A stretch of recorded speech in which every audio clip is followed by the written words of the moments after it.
మరి ఈరోజు కృష్ణా డెల్టాలో సాగునీరు కాదు కదా, తాగునీరు లేక గొంతెండిపోతున్నటువంటి ప్రజలకి దాహార్తి, అలాగే వ్యవసాయ పనుల కోసం ఈరోజు ప్రకాశం బ్యారేజ్ దగ్గర ఉన్నటువంటి ఈస్టర్న్ కాలువకి, అదే వెస్టర్న్ కాలువకి కూడా గౌరవ ముఖ్యమంత్రి వర్యులు నారా చంద్రబాబు నాయుడు గారికి, అలాగే మరి ఇరిగేషన్ శాఖ మార్చులు నిమ్మల రామానాయుడు గారికి ప్రత్యేకంగా ధన్యవాదాలు తెలియజేస్తున్నాను.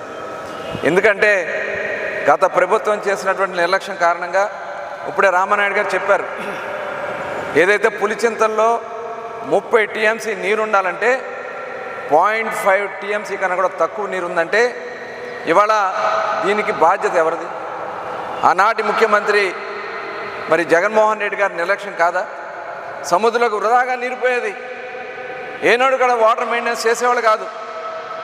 ఇవాళ నిజంగా వాళ్ళ నిర్లక్ష్యం వల్ల ఈ పరిస్థితి వచ్చింది.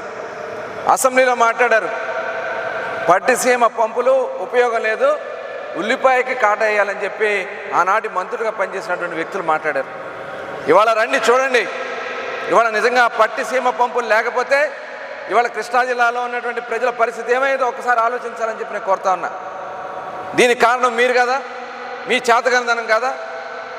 ఇవాళ నిజంగా ముఖ్యమంత్రిగా నారా చంద్రబాబు నాయుడు గారు ఆ రోజున పట్టిసీమ నిర్మాణం చేయడంలో నిజంగా ఈరోజు డెల్టా ప్రాంతంలో చాలా చాలా మన అదృష్టంగా మనం భావించాలి భవిష్యత్తులో. ఎందుకంటే ఇవాళ డెల్టా ప్రాంతంలో ఉన్నటువంటి మొత్తం కూడా ఒక చెంచాడు మట్టి కూడా తీలా.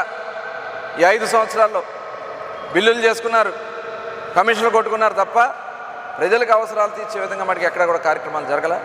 తప్పకుండా మరి మొన్ననే వీడు తీయడానికి కానీ అత్యవసరంగా ముఖ్యమైనటువంటి పనులు ఉంటే అవన్నీ కూడా ఇరిగేషన్ పనులు చేయడానికి కూడా మరి మంత్రి గారు ఆదేశించడం జరిగింది. నిజంగా చాలా సంతోషం.